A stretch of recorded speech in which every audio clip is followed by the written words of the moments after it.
Rookie Hunter is proudly brought to you by the Wild Sheep Foundation.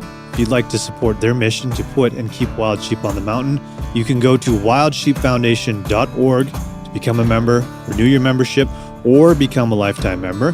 You can even get yourself some badass WSF merch. All of that can be found at wildsheepfoundation.org.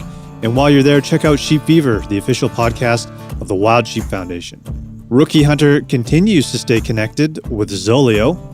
If you're in the market for a new satellite communicator, go to zoleo.com, that's ZOLEO.com, and get yourself a satellite communicator you can rely on. And of course, we're partnered with our friends at North Arm Knives. Head over to northarmknives.com and get yourself a blade.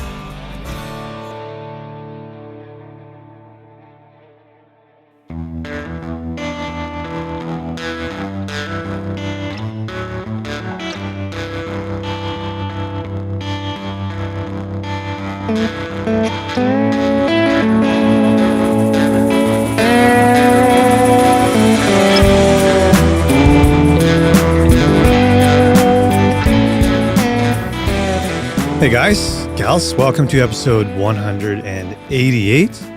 This is another field guide episode, and there's going to be some crossover here, but I thought this was kind of a timely thing to do.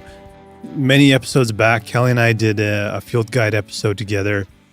It was episode 174, and it was game processing.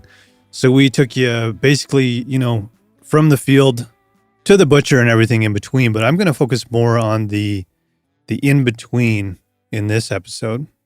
And that's because I just went through the whole process, and I thought I'd share some of the lessons learned, even though we've been doing this for a while. Sometimes you do things a little bit differently than you have in the past, and there's pros and cons to what those things might be and how they turn out and how it affects your end product. So I will quickly touch on the field stuff because it's relevant to what went into cleaning up all the meat. With the mule deer, for you guys that have listened to the previous episodes, it was the end of the day. So by the time I was quartering and field dressing the animal, I was doing it with a headlamp, and I ended up with bad weather and wind and having to rush a little more than I would have liked. So there was sticks and leaves and more hair than I would have liked on the meat. Not a ton, but enough to be annoying. The whitetail, on the other hand, I had all the time in the world, and I had daylight, and the temperatures were great. And that meat was like fantastically clean, and I was quite happy with myself when it came time to break everything down at home. So as you guys heard, and maybe some of you were probably, visualizing the outcome was with both deer and with Kelly's deer as well, because time was not on our side as far as what we could do in the days to follow. All of the meat went straight into the freezer in the game bags that they were put in. So they were giant frozen clumps of meat when it came time to take them out. And the best way to think of that is like, you put a turkey in the freezer, it's in there for, weeks or months at a time, and it's frozen solid, and it takes a lot of time for it to completely thaw out. But we didn't want the meat to completely thaw out. We just wanted it to be manageable enough to work with. And I kind of actually like working with meat that's like partially frozen. For me, it's easy to handle and work with. But in the perfect scenario, we would let the meat hang in the days that followed the harvest, preferably in a walk-in cooler or something where it was at a good cold temperature, but not cold enough to freeze it. And then it's quite easy to work with because all of that, the silver skin and all the gristly fat and stuff all hardens up, and the meat hardens up, and it's quite nice and easy to work with. But frozen meat isn't the worst thing either. But anyways, that's what we had to work with this year, was a mound of frozen meat that kind of had all stuck together. It wasn't the end of the world, but the plan was for me to pick up my mule deer from my friend's place that was storing it for me. I was going to bring that up to Kelly's because my other deer and his deer were at Kelly's place. We were going to take them out early in the morning, put them in Kelly's garage, just with, inside of our coolers with lids open. We were optimistically hoping that by late afternoon, early evening, the meat would have thawed enough to start working with. But as you would expect, it was still frozen solid by the end of the day. And the day that followed, Kelly went out there. He had actually closed the cooler lids overnight because he was worried about mice or anything getting into it, which was probably a good call. But obviously, the meat being frozen and inside of Yeti coolers was completely rock solid the next morning. So no opportunity that morning to work on it. And it was still very frozen by that afternoon. So my window of opportunity to get this done was, sort of limited to that evening and to the following day, which was Monday. And our schedules just weren't going to work to do it together, which kind of sucked. But, the meat obviously takes priority. So Sunday afternoon, I went and picked up all my meat from Kelly's place in the coolers and brought them over to my place. As you guys might know, I live in a condo, so it's a bit of a pain in the ass, but I dragged both Yeti coolers into where the elevators are and threw them on the elevator, got them up to my condo here and put the coolers out on the deck with the lids open and just kind of let them thaw out in the open air a little bit more. And my plan was to complete the whitetail because that was the deer that had all of the bones out. I left all the bones in the mule deer because I wanted to make bone broth and so on. So by the time evening rolled around, I could actually start working with the meat. I brought in the back straps first, and to make this clear image of what we're doing, I was actually doing this in my kitchen, which is kind of one of the perks of living on your own, I guess. Is you can take over your kitchen with a bunch of chunks of wild game and nobody's going to give you shit for it. One of the nice things about doing it in your kitchen, though, is that you're working on a surface that is counter height rather than table height, and it's one of the things I was sort of dreading as far as doing it in Kelly's garage, even though it's like very well set up. But we're working on those plastic fold-out tables, and so they're lower, and you're spending hours at a time sort of hunched over to work on the meat, and it just kills your back, man. I don't care what age you are, if you're 20 or if you're 40 or if you're 60, your back's going to be trashed by the end of the day if you're working like that. So I was quite happy to do it in my kitchen at counter height and put some stuff on Netflix and pour a couple glasses of wine and do it that way. So as I mentioned, I had started with the back straps. I cut some of them up to be saved as steaks. I wanted to, have that for myself to enjoy. And then all of the rest of it, I just sort of cut and cubed so that it was ready to either be used in stuff like stews or to be ground up. I hadn't quite decided, but figured that's a prime cut. You want to sort of save that for something you're really going to enjoy. After that, it was all of like the trim from like the neck meats and the rib meats and all that kind of stuff. That I always find a little bit messy to clean up. Some of it's not really usable. You've got all that silver skin and shit like that. And as much as it pains me to kind of like throw some of that volume away, it's not going to make for like an enjoyable eating experience when you have like chewy stuff in your meat. So I get as much, off of it as I can, but I'm pretty picky about what goes into the pile and what doesn't. So what I did is I had, big metal mixing bowls. I had 2 of them, and I put them into the freezer beforehand so they were nice and cold. And then having the 2 of them, I was able to swap them out. So I would fill this bowl with as much meat as possible. So everything cubed up and put in there. But then I would quickly put it into vacuum sealer bags.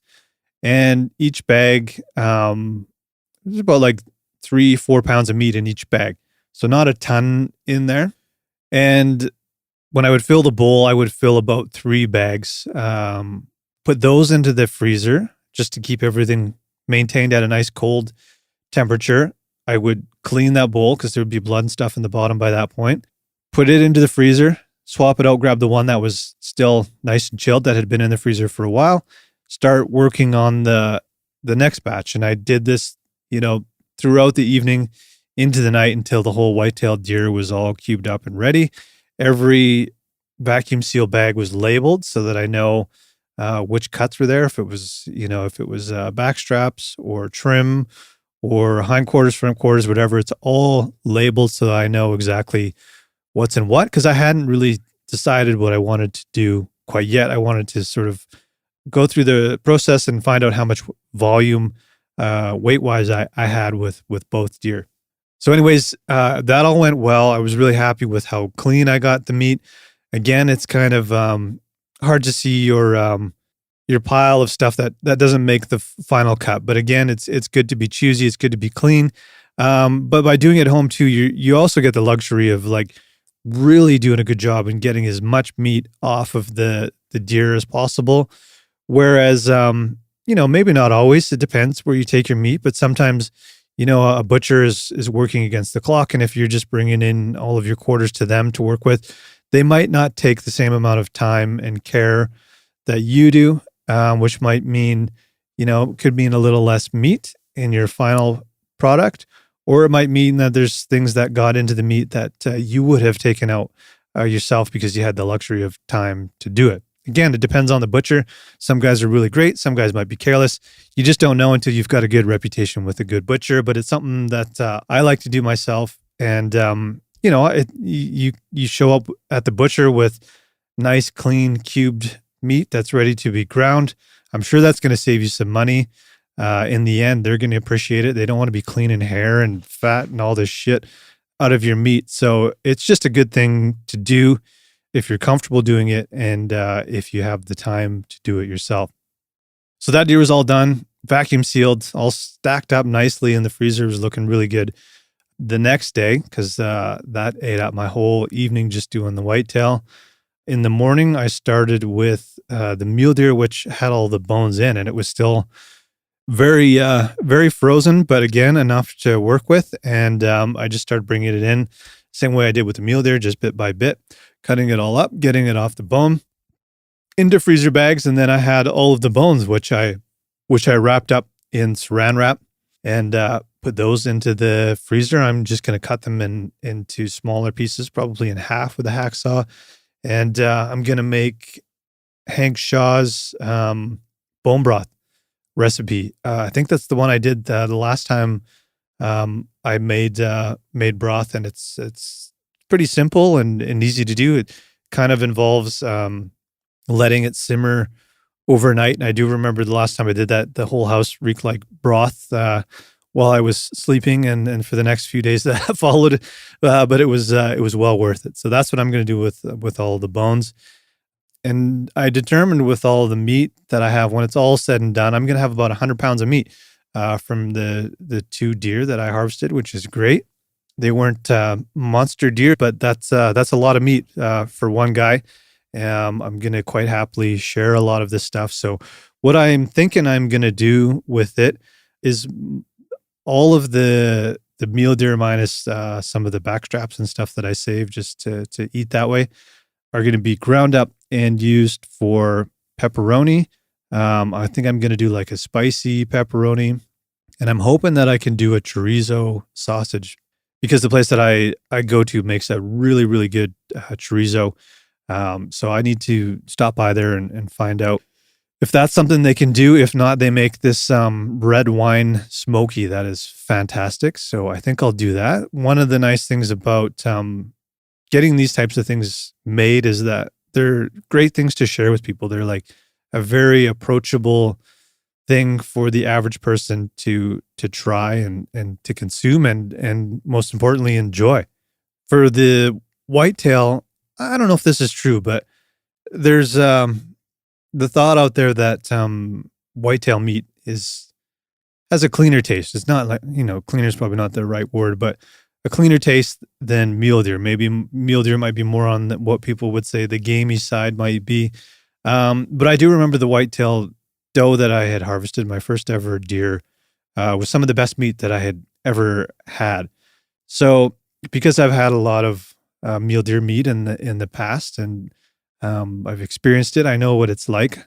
I thought I would, you know, use it for pepperoni and chorizo and stuff like that, and use the whitetail to grind up and to keep in cubes for stews and that kind of thing. Just so, like, you can just, enjoy more of the natural flavor of the meat, because whitetail is not something I've had a lot of luck with, as you guys know.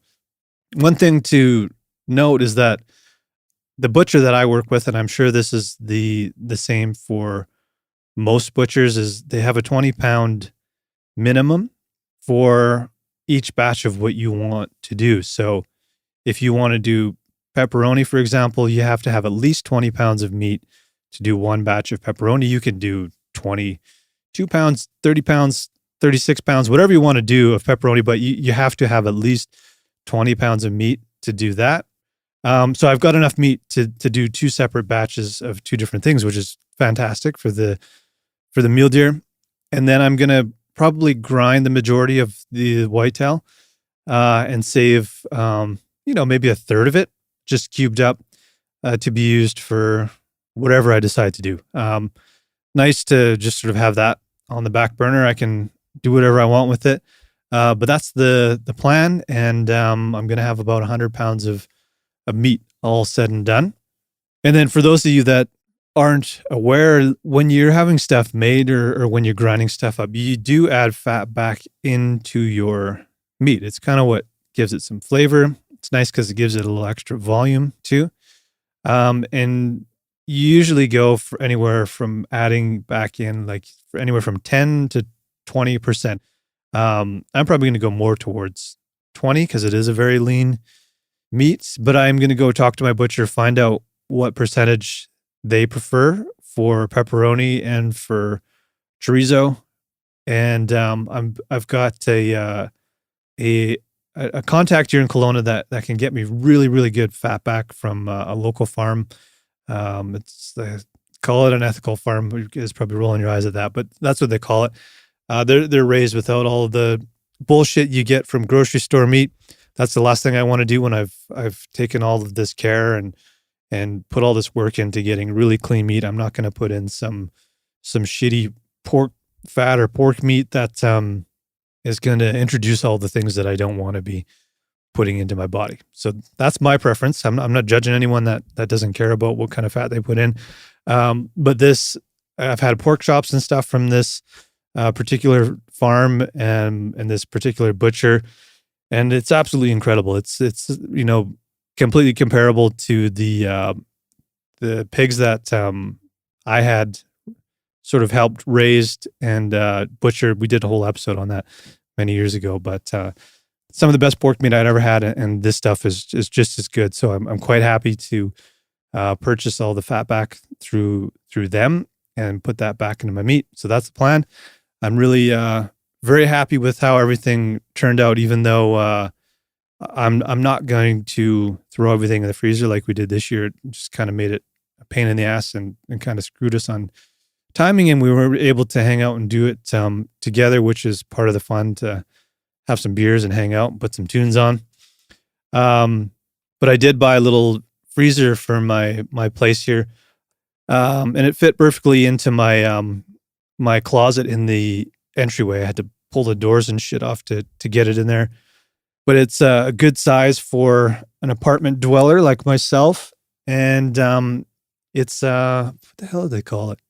I think they called it like a convertible fridge freezer. It's a chest freezer, but you can put it to like fridge temperatures. I'm sure any freezer can do that.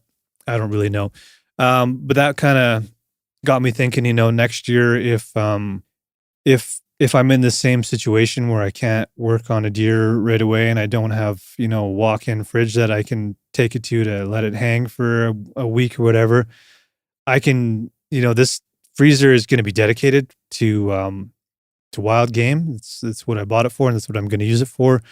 So next year I can sort of have it drop down to a temperature that's ready to not freeze the meat, but keep it at a really cold temperature.